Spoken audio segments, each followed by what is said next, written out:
Hi folks, Noah with Pit Bro Cooker. Today I'm going to show you how to do rack of lamb.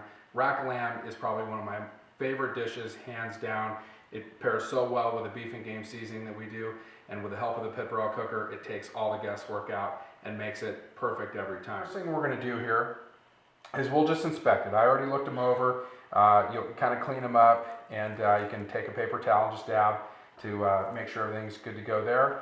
And I'm not going to worry about trimming. You can see on this one, this little flap here, not a big deal. In fact, I'm going to run the hook right through that, and I'm going to keep everything there, so I'm not worried about trimming anything there. And then that little fat cap that we have on both of these is fantastic. I'm not going to trim that at all. I'm going to leave it because I want that good flavor. You can eat that, of course, when it's cooked, or you don't have to, but it just adds just that rich flavor, and that's what rack lamb is known for. It's full of flavor and just really, really good. So what I'm going to do first is put a coat of olive oil on. And you don't have to put a ton on, but just enough. You can kind of wipe it in, just a light coat. This is probably one of the most rewarding dishes you'll cook on the pit barrel. If you have a pit barrel, you know that everything that comes off of it is really good. Okay, now that we have both racks coated with a light coat of olive oil, the next thing we're going to do is put our seasoning on. Now, you can do just salt and pepper, and that's fine, but I'll tell you what, with this beef and game seasoning that comes with your pit barrel, when we were in the development stage of creating this beef and game seasoning, one of the things that we did was really put an emphasis on how it was with lamb.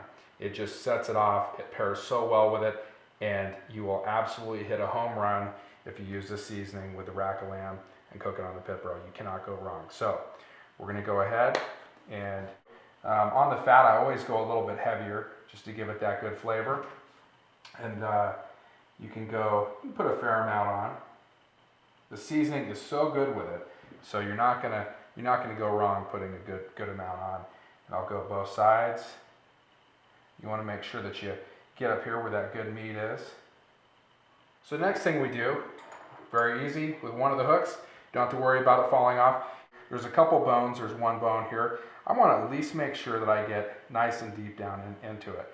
So I'm going to go ahead, push through, and you can see that's going to hang on there. I'm really not worried about that at all. So that's how we're going to hang it, just like that. I'll do the other one. Okay, we're all set, ready to hang the rack of lamb on the pit barrel cooker. A couple things I wanted to mention earlier that I should have noted is, of course, just like any meat, you don't want to just take it right out of the refrigerator and throw it on. I let this sit out about an hour and a half, and then I throw it on. So it's not that'll help with the cook, and we are ready to go. Gonna go ahead and put the lid on, and we are looking for an internal temperature depending on how you like the meat cooked. Lamb, I like a medium rare at the most.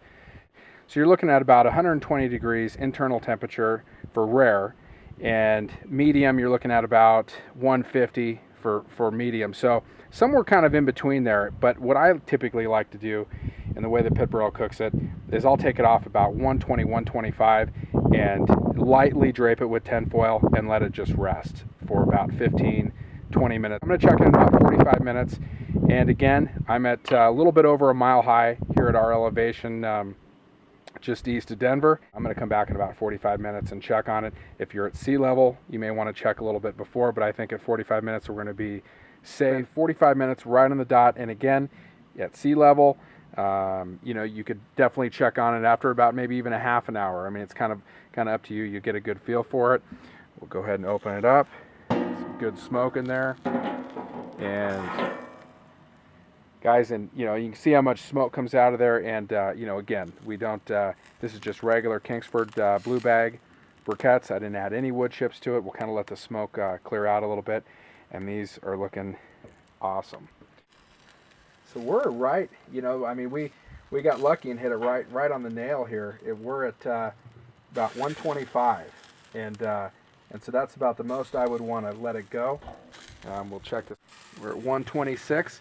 So that's perfect. I'm going to pull them off right now, and that's right on the money. Again, right about 120, 125, and then once you let them rest is perfect. So I'll go ahead and get my wooden hook remover, and we'll get those pulled off. I'm going to put the lid back on so we don't get a flare up, and I will be right back to pull those off.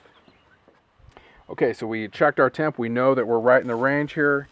I'm ready to pull them off. I've got my wooden hook remover and my cutting board. We're going to go ahead and pull these guys. So again, it depends on elevation and the temperature outside, and all those factors always go into it. But check that out, guys. Look how good that looks.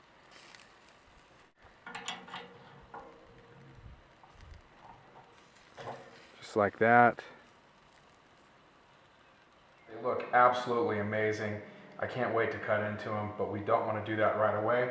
So what I'm going to do is I've got 2 sheets of tinfoil, and it's not a big deal if you just go right over there like this and just cover it. And you're lightly draping. We're not going to wrap it. We're just draping each one in there, and because all we're trying to do is get the juices to settle. We don't want to continue to cook it. So again, right over the top, just like this. I'm going to let these sit for about 15 minutes, and we'll come back and carve into them. And something that I know you're going to notice is just how juicy the meat is. They're awesome. It's going to be so good. I can't wait. Obviously, you can see I'm excited about it. So we'll cut into these in about 15 minutes, and we'll see where we're at.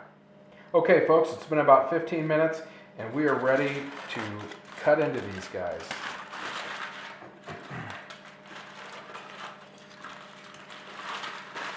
And they look so amazing. First thing I'm going to do is just go ahead and pull these hooks right out. And the best way to cut these is to turn them like this so that you can kind of see the bones right along there. And that's pretty easy to do. So go ahead and take this knife. Of course, the sharper the knife is, the better. And you just kind of easily cut right down through it. Each one.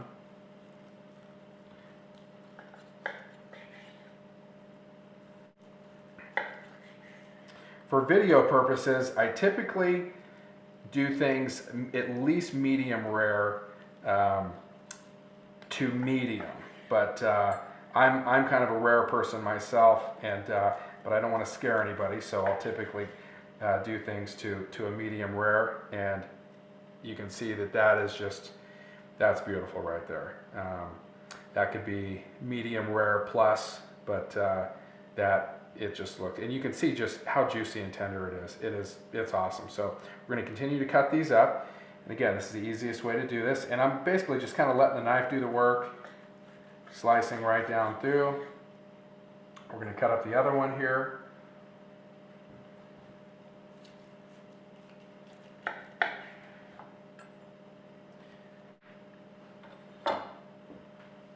So next thing I'm going to do is I'm going to plate these. So I'm going to go grab a plate, and we'll kind of arrange these in a way that it looks really nice. Okay, so after I've cut the rack of lamb into individual pieces, you saw how I did that. I arranged them on a plate. Just a couple different ideas. This is a really easy way just to kind of layer them like this for a group of people, or if it's more kind of an intimate dinner, just for 2 or a couple, you can do this. This is a nice way to lay it like this.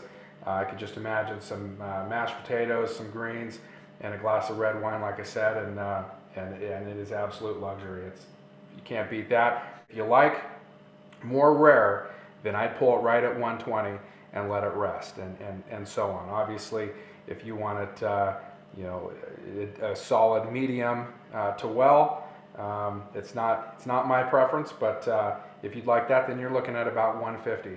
But there you have it, folks. Well, that wraps up the video for doing rack of lamb on your pit barrel cooker. As you can see, folks, it's so easy. Probably the easiest way you could do rack of lamb, and the results are absolutely phenomenal. I hope you enjoyed the video as always. If you have any questions, never hesitate to contact us directly. sales@pitbarrelcooker.com. Thanks for watching.